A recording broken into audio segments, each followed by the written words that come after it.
Olá, bem-vindos a mais um Carta Capital Entrevista. Eu sou Sérgio Lírio e recebo hoje aqui o professor Luiz Gonzaga Beluso. Beluso, boa tarde, bem-vindo aqui.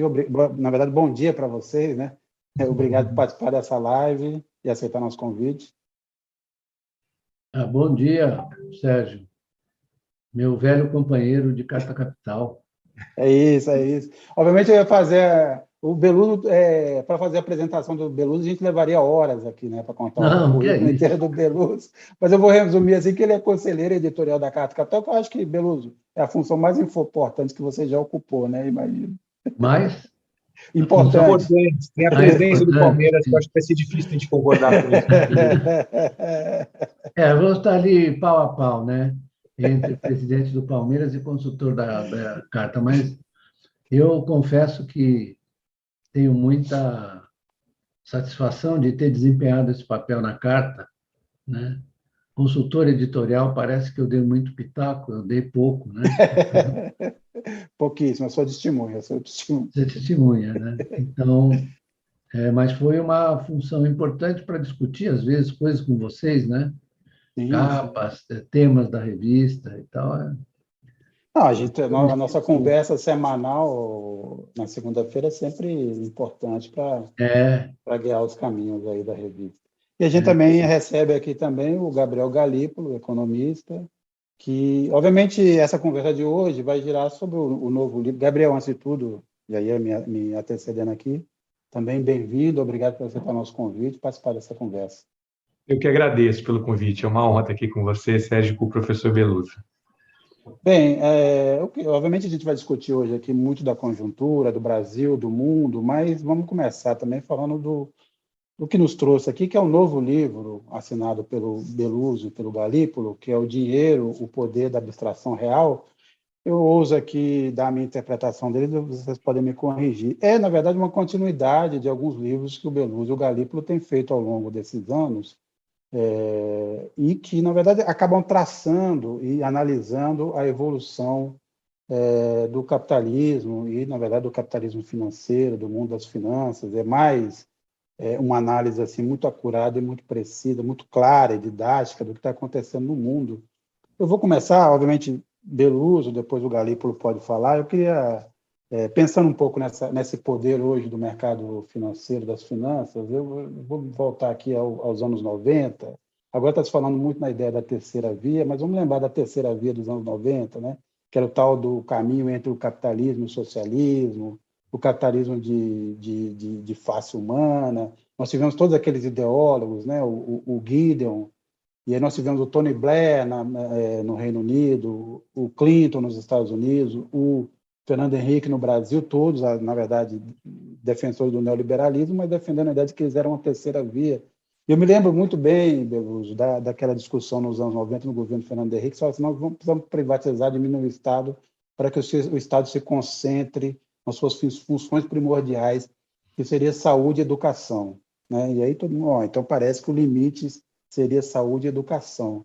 Mas o que a gente viu desde então foi um avanço completo das finanças sobre todos os caminhos, sobre a educação, sobre a saúde, sobre o entretenimento, sobre o futebol, que nós todos tanto gostamos, né? Sobre os meios de comunicação. Se você pensar hoje, são os grandes donos dos meios de comunicação, são as finanças. E, bem, vocês falam muito bem no livro, isso parece ser o caminho, vamos dizer assim, natural do que se estava se desenhando, mas a questão é a seguinte, há um limite para isso, quer dizer, o capitalismo, quer dizer, esse predomínio financeiro é um fator dado, né, histórico, ou seja, daí para frente eles vão cada vez mais, o mundo vai ser financiarizado, e qual, na verdade, é o risco, vamos dizer assim, para a democracia, para a sociedade, de um fenômeno como esse. Eu começo pelo Beluso e depois eu pediria que o Galípolo ali entrasse na conversa também. Mas, Beluso. Sérgio, você colocou também um problema que até a resposta seria dispensável, né? Então, o que nós tentamos mostrar nos 3 livros, na verdade, há uma articulação entre eles, é que essa transformação do capitalismo, que o pessoal chama de financiarização, não é, digamos, uma deformação do capitalismo. Na verdade, é a realização da sua forma essencial, do seu eu usei a palavra realização do seu conceito para dar um cunho assim, é a realização da sua forma de existência fundamental. Porque se você pegar os economistas que trataram o capitalismo com clareza, com profundidade, eu diria, antes de claro, profundidade, eu vou citar três, o Karl Marx, o Keynes e o Schumpeter, todos eles olharam o capitalismo na transformação das suas estruturas fundamentais, né? E eu vou simplificar e dizer assim, a despeito de outras considerações e de outras relações que estão por dentro desse sistema social e econômico, né? Tem um que move, sobretudo, que incita o seu movimento, que é a acumulação de riqueza abstrata, né? Subordinação à força de trabalho. Então, você tem a razão, no sentido mais profundo da palavra razão, a razão fundamental do seu funcionamento e de sua existência. Então, quando eu digo que ele realiza o seu conceito, é porque as pessoas acham que a financiarização significa uma oposição ao capitalismo dito produtivo. Não é uma oposição. Aí eu vou ser meio chato e falar, é uma contradição. Na verdade, eles se articulam de maneira contraditória, né? Então, o que você está observando hoje, quando você fala em financiarização, não é apenas o tremendo crescimento observado nos últimos anos do endividamento privado, da valorização dos ativos financeiros seguidamente em várias etapas, e nós estamos observando agora as bolsas completamente descoladas do desempenho do restante da economia, do emprego, da renda. Aliás, se observar historicamente, você vai ver que isso foi contido no pós-guerra, né, no final da Segunda Guerra, foi contido por uma ação política dos Estados nacionais, sobretudo na Europa, mas também nos Estados Unidos, menos, mas também. O que explica também o nosso momento favorável de desenvolvimento econômico, primeiro com Getúlio, depois com Juscelino, etc., né? Teve prosseguimento com os militares, mas a gente precisa entender que esse sistema é um sistema que está em permanente, a contradição fundamental, ele está em permanente transformação para reafirmar as suas estruturas fundamentais, né? E na medida em que ele reafirma, ele se autodesgasta. Então, os três livros procuram mostrar, né, que à medida em que ele reafirma esse objetivo, que é o que domina todas as decisões, então a gente fala da Faria Lima, né? Os Faria Limers, os amigos do Gabriel aí, os Faria Limers. Os Faria Limers, eles são funcionários desse sistema e eles me lembram muito, os Faria Limers, me lembram muito um pequeno apólogo criado por um escritor americano que morreu muito jovem, cujo nome agora eu não me recordo, mas eu escrevi um artigo na Carta Capital sobre ele, e esse escritor ele foi dar uma aula numa universidade, né, acho que em Harvard, que ele era de Harvard, e ele começou com um apólogo sobre um peixe grande, um peixão, que estava nadando, né, e observou na contramão dois peixinhos, né, menores, e perguntou para os peixinhos, como está a água? Aí um falou para o outro, água? Que água? Eles não sabiam o ambiente em que eles estão metidos, entendeu? Então, isso é a situação dos Faria Limers. Eles, na verdade, se você perguntar para eles como esse sistema está articulado no seu conjunto, eles não sabem te dizer, eles te repetem banalidades, não é isso? Então, isso é uma outra dimensão também da financiarização. Como eles estão imersos em um sistema em que você tem que pensar sempre para frente na valorização dos ativos, que os preços, o Gabriel pode dizer melhor que eu, os preços são sempre preços futuros, né, que valorizam o presente, essa que é a peculiaridade, né, mas eles não conseguem entender o resultado das ações deles, o resultado, digamos, para o conjunto da obra, das decisões deles, né? E nisso está também a raiz de quase todas as crises financeiras. Quando eles mandavam bala e acham que está tudo muito bem, a crise de 29, você já tinha financiarização ali, você tinha financiarização no final do século XIX, você tinha financiarização nos anos 20, né? Houve um momento de interrupção disso que foi o pós-guerra. Mas, às vezes, como nós nascemos, você também nasceu, nesse período, nós achamos que aquilo era normalidade, mas não é. Aquilo foi uma excepcionalidade, certo? Foi uma excepcionalidade. Então, para a gente entender, inclusive, o debate econômico contemporâneo, ele está imerso nessa questão da financiarização, porque os protagonistas, digamos, mais presentes no debate, na mídia, na universidade, onde vocês quiserem, universidades privadas, onde você quiser, é o pensamento do mercado financeiro, se é que você pode chamar isso de pensamento, você entendeu? Então, você tem esses exemplos patéticos do Pastore falando sobre o fenômeno demográfico, né? Quer dizer, o que interessa, eu vou me afastar de olhar isso aí para examiná-lo na sua interação, na sua profundidade. Eu vou inventar uma outra narrativa. Então, é o seguinte, como as pessoas estão vivendo mais, elas poupam mais, entendeu? Porque elas têm que prevenir a sua velhice, etc. Aí é que... Ô, Beluso, desculpa, rapidinho. Como o Paulo Guedes acabou com qualquer credibilidade do posto Ipiranga, o Pastore vai ser o quê do Moro, você acha? Não sei. Já que o posto, como ele é de Chicago, vai ver que ele é o posto Shell. Pode ser, pode ser. Posto Shell, sei lá. O Kaká aqui, que é o produtor, ele foi fazer uma pesquisa para te ajudar, Beluso, e lembrou, é o David Foster Wallace. Isso, exatamente. Muito obrigado, Kaká, pela sua presteza, é isso mesmo. Morreu muito cedo, era um bom, excelente professor. Uhum. Mas, então, vou passar para o Gabriel, que eu já falei demais.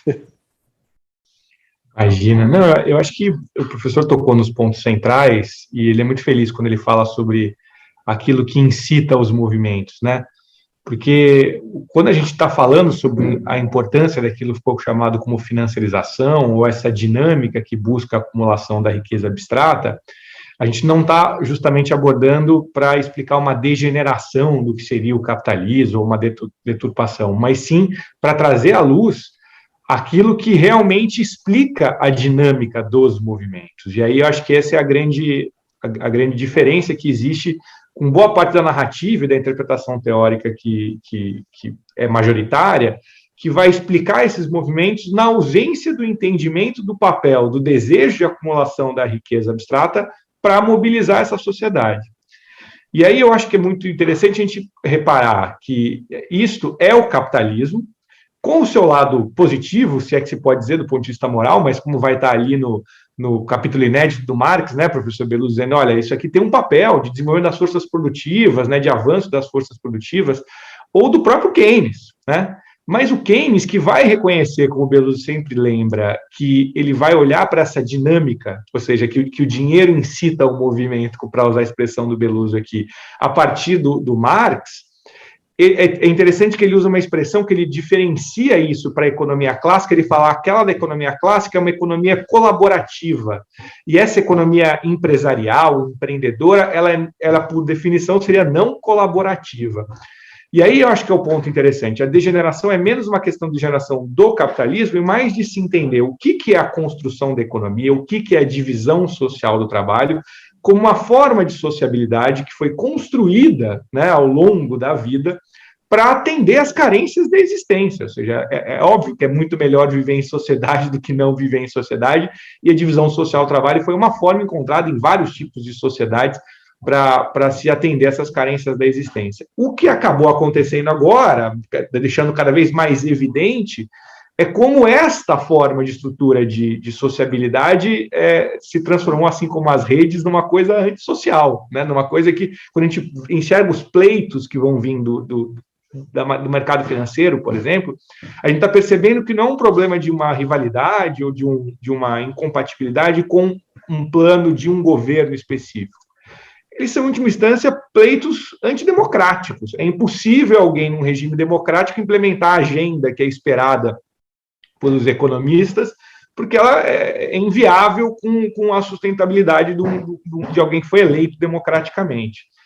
E aí eu acho que o que restou foi uma narrativa por parte dos economistas de tentar demonstrar isto como algo impossível de ser alterado, ou seja, é uma tentativa de naturalização do que está aí, para dizer que isso é impossível de ser alterado, e todas as vezes que são apresentadas as crises são apresentadas como algo que foi uma afronta ao caminho natural, à trajetória natural, que agora demanda a abstinência, purgar, né, tudo aquilo que foram desvios da naturalidade.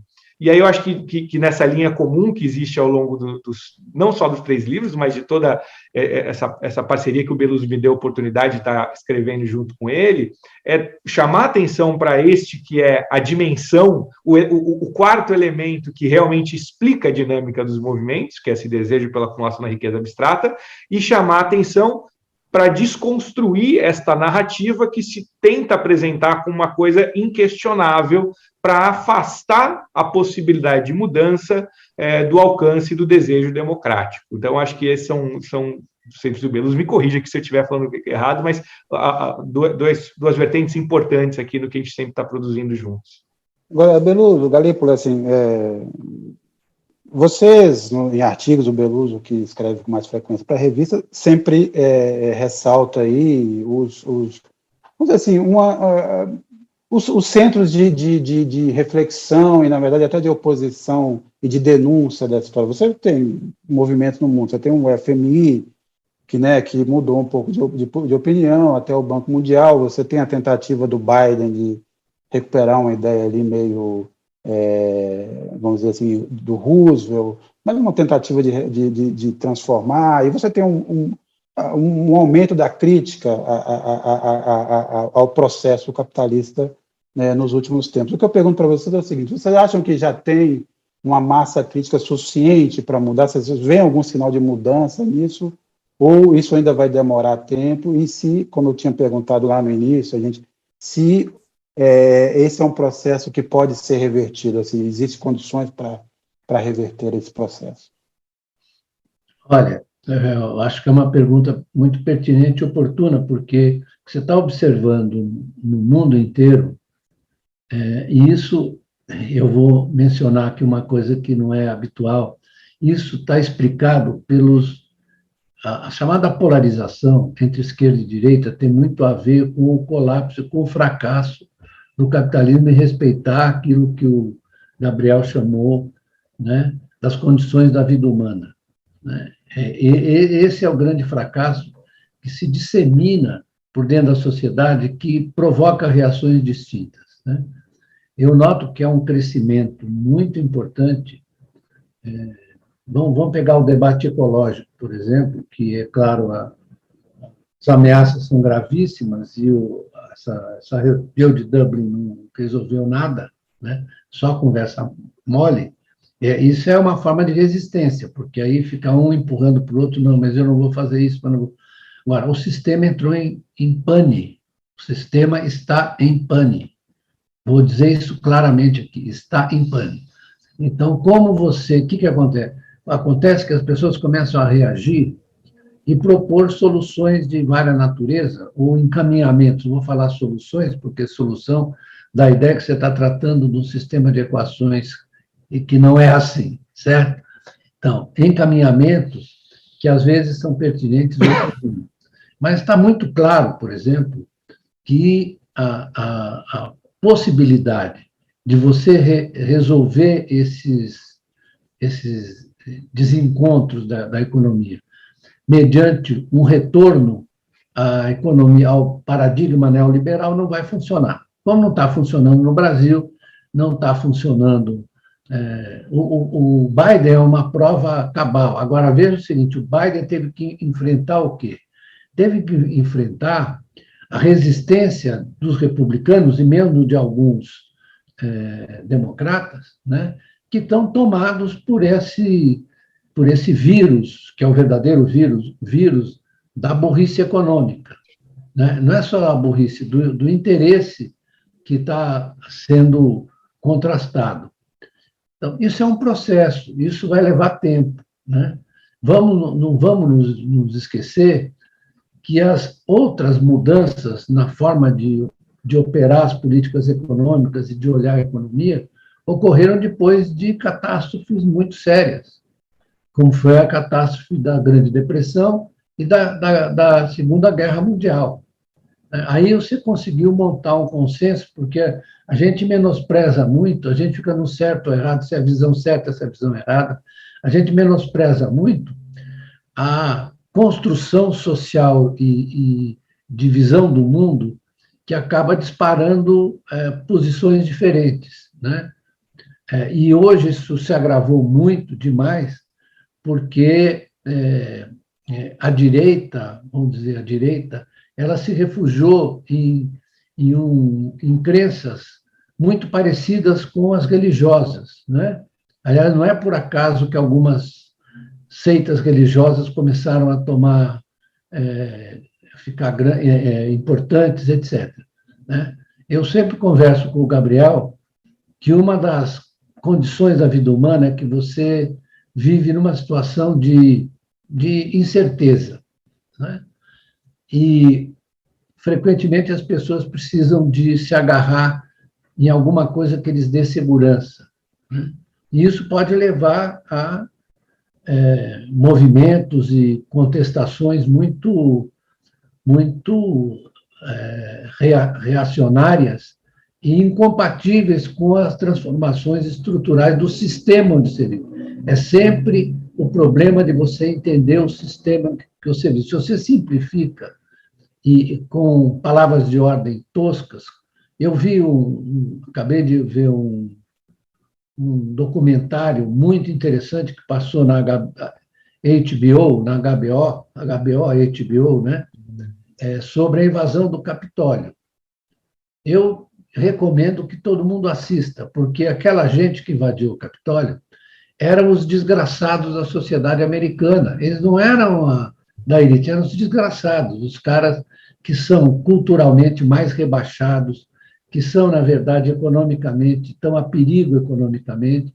Então, é uma explosão de revolta, assim, né, contra uma coisa que eles não compreendem. Eles não compreendem por que isso aconteceu. E isso é verdadeiro aqui para o Brasil, também é verdadeiro para o mundo inteiro. Veja que na eleição chilena, um dos favoritos a vencer a eleição é um neopinochetista. Isso é mais uma repetição do mesmo fenômeno. Não vamos, enquanto essa crise perdurar, ou seja, essa crise do sistema capitalista, digamos, financeirizado, que, na verdade, menospreza, o que o Gabriel disse é muito importante, é um afastamento das condições reais de vida das pessoas, porque ele fica cada vez mais, não é apenas que a acumulação de riqueza abstrata, ele também abstrai a vida humana das considerações dele. Okay? Desculpa, que você tocou num ponto importante, eu só queria que você falasse um pouco disso, porque a impressão que eu tenho, embora você fale muito em extremos, tal, o que na verdade a gente tem é a extrema-direita engolindo a direita, vamos dizer, tradicional, os sem-direitos no mundo inteiro. Você deu o exemplo do Chile, mas vamos ver o que está acontecendo na França também, em outros países, fora o Brasil, que tem a sua unicidade, mas a pergunta é, por que, e aí você falou do Capitólio, como é que esses que são os que ficaram à margem, justamente por conta desse sistema, escolheram os inimigos errados? Por que eles estão lá para apoiar, no fundo, na pauta que interessa, a pauta que os destrói. Eu queria entender um pouco isso. Pensando no Capitólio, no cara do Chile que vai votar num neopinochetista, ou nesse avanço agora do humorista, o apresentador de TV na França, que pode substituir a Le Pen porque é mais radical do que ela. Você conseguiu... Você está descrevendo exatamente a essência do fenômeno. Quer dizer, eles buscam a explicação mais simplificada e mais imediatista, e mais ligada à negação, à tentativa de negar a situação deles através de uma... Então, a solução é esta. Então, a solução é o seguinte: temos que impedir os imigrantes de chegarem aqui que estão tomando nossos empregos. Temos que impedir a corrupção. Essas mulheres... A corrupção. O problema é a corrupção. Corrupção, isso. O problema é a corrupção. Temos que impedir... Eu vi agora, acabei de ler, uma aluna de uma escola na Bahia que denunciou à polícia a professora, e a polícia abriu um inquérito, que a professora estava falando de feminismo. Então, você veja o seguinte, esse fato é um fato que, na verdade, exprime bem a sensação. É impossível você tratar das questões da sociedade e da condição humana sem levar em conta essa dimensão, na verdade, da redução. Em alguns momentos, as coisas ficam tão difíceis, as pessoas se sentem tão ameaçadas, que elas recolhem a explicação a mais simplória, a mais simples. Então, isso é um fenômeno que decorre de uma situação social, que é uma situação social, quando a gente fala, é para o conjunto da sociedade, mas vai agravando o fracionamento da sociedade e a radicalização, como você falou, da direita mais tosca, certo? Da direita mais tosca. Olha, isso acontece. Aí alguém me perguntou, mas como é que pode isso acontecer na Alemanha? Você acha que a condição alemã veio da onde? Veio do Já aconteceu antes, né, professor? Já aconteceu antes. Na Alemanha, né? Na Alemanha. Aí é uma sociedade muito culta. Eu falei, pois é, muito culta, mas também ocorrem esses fenômenos. Fala aí, Gabriel. Gabriel, rapidinho, eu só falar nisso, deixa eu lembrar que uma vez eu estava assistindo a Globo News, era naquela época ali da crise de 2008, né? A Alemanha fazendo toda aquela barreira e deu no que deu 2008, aí chamaram um professor de uma dessas universidades liberais aí do Brasil e tal, aí o cara falou, não, é preciso confiar na Alemanha, porque a Alemanha sempre toma as melhores decisões. Eu falei, realmente, tá certo, o Hitler, tá tudo bem, foi isso. Sempre muito certeiro a Alemanha. Aliás, tinha uma frase do Churchill sobre os Estados Unidos, que ele dizia que os Estados Unidos também, ele sempre toma a melhor decisão, depois de tentar todas as erradas antes. Ele falava quando os Estados Unidos demorou para entrar na guerra. O Churchill era um grande frasista. Mas para tentar abordar esse tema, eu vou de novo aqui subir nos ombros do Beluso, e citar duas vezes o mesmo autor aqui, que só a Carta Capital e o Beluso podiam dar a oportunidade de já ter citado em artigos de economia, né? Eu acho que para apoiar aqui no Freud, esse mal-estar da civilização está muito associado a essa sensação de que a coisa não está funcionando, ou seja, que aquilo que foi prometido não foi entregue. Esse mal-estar e até a reação da economia, eu acho que é muito isso, para tentar se defender relativamente à ideia de reforma, à possibilidade de reforma, porque isso está permeado em toda a sociedade, né? Vendo o que está acontecendo hoje no mundo como um todo, você percebe que existe esse mal-estar. E aí, para citar um outro do Freud, sobre a psicologia das massas, é exatamente o que o Beluso estava falando, né? O Freud vai dizer, do jeito que o Beluso comentou, de que as narrativas mais simples, aquelas que incitam essas mobilizações mais pedestres e que incitam esses instintos mais primitivos, para citar alguém menos nobre, são as que têm mais apelo, justamente. Se a gente vamos pegar esses dois movimentos da extrema-direita aqui no Brasil e nos Estados Unidos, né? Você poderia fazer uma grande explicação, como a gente vem tentando fazer faz algum tempo, sobre o deslocamento da manufatura para a Ásia, para a China e para a periferia asiática, e como isso através da globalização, provocou uma redução da oportunidade de empregos nos Estados Unidos e a derrocada da classe média e o endividamento, que foi uma forma de complementação de renda, que levou à bolha de 2008 e levou ao nosso cenário atual. É mais simples você dizer o seguinte, não, o problema é que existem imigrantes que vêm aqui e roubam o seu emprego, e a solução é fazer um muro. Para a gente, vai assim, como assim a proposta de governo do cara é um muro?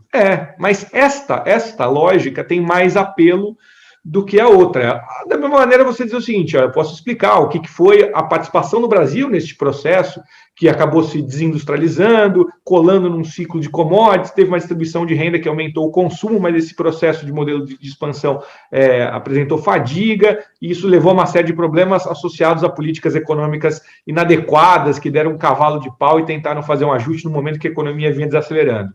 Tem mais apelo você dizer o seguinte, alguém roubou, e por isso você está pobre. O país roubaram tanto que o país quebrou. Essas narrativas que apelam a uma coisa mais simples, elas que ganharam muita força recentemente. E aí eu acho que assim, a gente está num momento mais favorável, aliás, o Beluso com certeza viu, né? A The Economist fez uma equipe agora, né? Que é a vitória do grande Estado, né, da participação do Estado. Acho que a gente está num momento desse do pêndulo, de que a coisa está mais favorável a entender isso, e aí é curioso analisar como a gente passou um bom pedaço dos anos 90, talvez apontando, eu não sou cientista político, mas de que a centro-esquerda e a centro-direita davam algum trabalho para a gente apresentar as distinções das duas, né, elas vinham cada vez mais parecidas, e como agora a gente está para um processo que a gente está chamando de polarização, que é uma tentativa de antagonização, mas os dois movimentos de antagonização têm uma coisa em comum, que é uma crítica a esse establishment, essa narrativa que foi vitoriosa durante muito tempo e não entregou aquilo que prometia ser entregue. Mas se tem uma coisa que o Beluso me ensinou nesse tempo, esse não é um processo, como ele também disse, que tem uma solução, que deságua numa vitória redentora.